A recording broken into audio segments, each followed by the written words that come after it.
Coba bayangkan seorang anak 10 tahun gak ketemu orang tuanya, 12 tahun gak ketemu ayahnya, tiba-tiba ayahnya datang. Pengennya apa?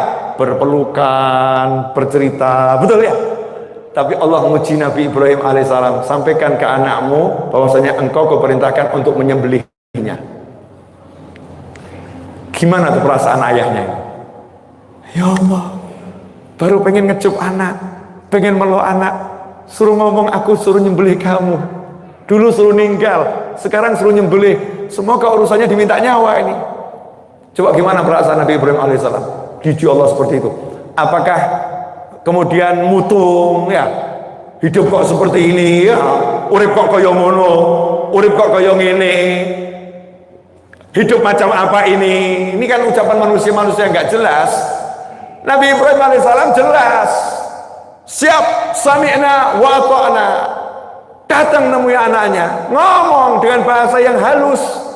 Ya bunayya, inni ara fil manami anni azbahuka fanzur madza tara. Anakku yang kucinta, ayah bermimpi nyembelih kamu. Menurut kamu gimana? Ini Nabi Ismail. Coba kalau anak zaman sekarang, jangankan kok begitu, ayahnya ngomong begini, nah, ayah ini sudah ketemu pria yang ganteng dan soleh, kamu saya jodohkan dengannya. Apa jawaban anaknya? 10 tahun gak ketemu loh nih, datang-datang tahu-tahu bapaknya, kamu sudah saya jodohkan, besok saya nikahkan. Kira-kira bagaimana? 10 tahun kamu gak ngidupin saya, gak pernah didik saya, gak ngasih makan saya, datang-datang mau nikahkan saya dengan pria pilihanmu, sana nikah sendiri sana. Masya Allah, na'udzubillah min dzalik. Ini bukan mau dinikahkan, bukan, diminta nyawanya. Dan hebatnya Nabi Ismail paham kalau itu mimpi ayahnya adalah wahyu. Kenapa anak yang umur 10 tahun, 12 tahun ini bisa paham? Jawabannya adalah karena ibunya alimah, ibunya berilmu, ibunya sholihah, ibunya luar biasa. Seakan-akan single parent, suaminya tugas di luar negeri, suaminya nggak bisa WhatsApp, video call bahkan nggak bisa, lost sinyal, daerah tanpa sinyal, nggak bisa kirim surat pun tidak bisa, nggak ada kantor posnya. Istrinya harus sendiri menghidupi anaknya, mendidik anaknya, tapi istrinya sudah dididik oleh suaminya untuk kenal Allah Ta'ala. Apa yang dilakukan oleh istrinya?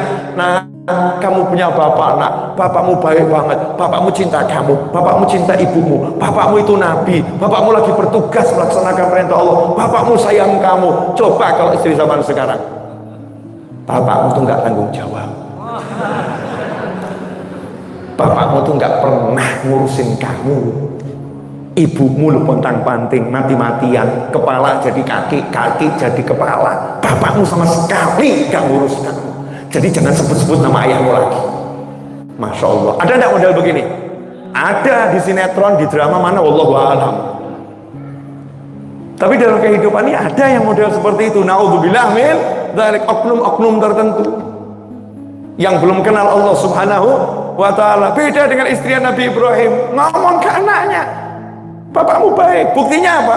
Begitu bapaknya datang disambut, bapaknya ngomong, inni arafil manami anni azbahuka fanzur madza tara, aku mimpi menyembelih kamu, bagaimana pendapatmu? Jawaban anaknya, ya abati fa'al ma tu'mar. Oh ayah yang kusayang, yang kucinta, laksanakan saja yang diperintahkan. Saking solehnya Nabi Ismail, gak ngomong laksanakan perintah Allah. Kenapa? Urusannya gak enak, urusannya disembelih, maka gak ngomong Allah yang perintah, laksanakan yang diperintahkan. Yang merintah gak disebut. Zaman sekarang baru ketipu, saya diuji Allah, bannya pecah, saya diuji Allah, saya diuji Allah. Nabi Ismail diminta nyawanya, yang diperintahkan Allahnya nggak disebut. Kenapa? Urusannya tidak enak, nggak mau menisbatkan sama Allah Ta'ala. Akhlaknya luar biasa, laksanakan yang diperintahkan. Kok bisa ya anak umur 10 tahun jadi seperti ini? Karena bapaknya cita-citanya satu, agar jadi anak yang mendirikan sholat. Karena istrinya dididik, urusi anakmu sholat. Tuh tanya sama anak saya, tuh duduk di situ anak saya, pulang dari wisuda SMP bawa rapot. Abu ya, nggak pengen lihat nilai rapotnya Anis karena nilainya bagus-bagus. Nggak pengen lihat nilai rapotnya Anis. Tak jawab, nggak penting, nggak mau, nggak penting, nggak mau. Yang penting tak lihat kamu tiap hari sholatnya bagus, kamu rajin baca Al-Quran, selesai. Aku nggak butuh nilai rapot. Ini sekarang giliran ada orang tua lain, anaknya rajin sholat, rajin baca Al-Quran. Gimana nih rapotmu seperti ini? Anak macam apa kamu? Masya Allah.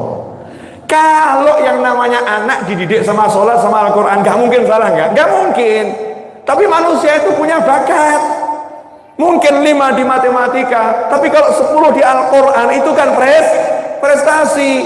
Gak semua orang harus jadi arsitek, gak semua orang harus jadi teknokrat, gak semua orang harus jadi ahli menghitung pajak, gak semua orang harus jadi ahli akuntansi, gak semua orang harus jadi ahli A. Setiap orang punya bakat sendiri, tapi kewajiban sholat itu mesti untuk setiap muslim dan muslimah.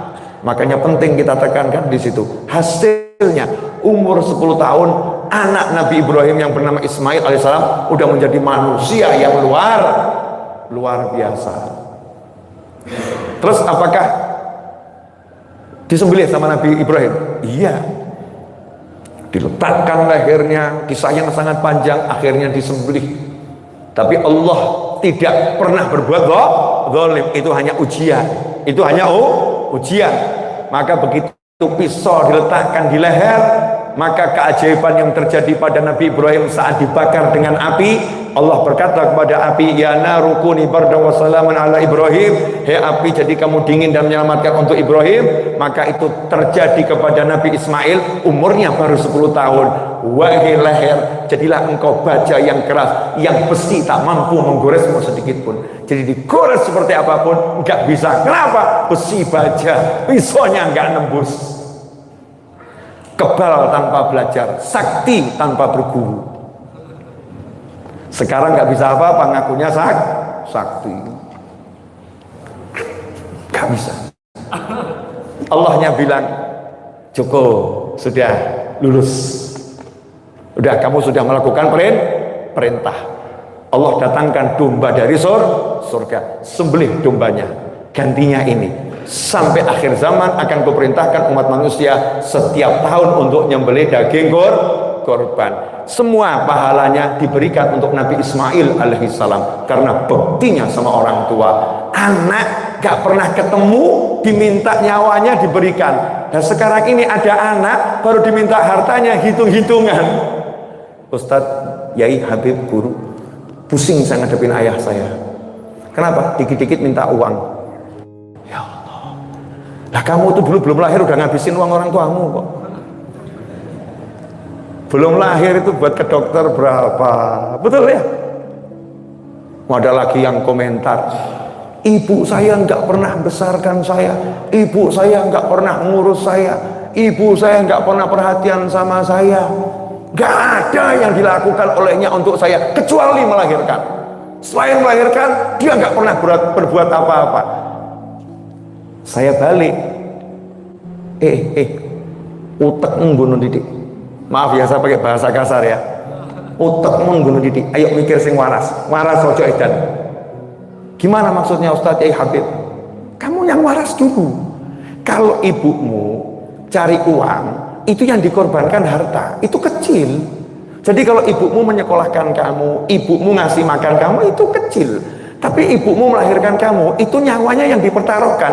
Jadi ibumu itu sudah memberikan semuanya buat kamu. Kok kamu bilang cuman melahirkan? Jadi memberikan nyawa itu cuman. Mana kamu berikan nyawa untuk ibumu? Nemenin saja kamu gak mau, ngasih makan saja kamu udah protes. Anak macam apa kamu mengatakan nyawa ibumu itu bukan apa-apa?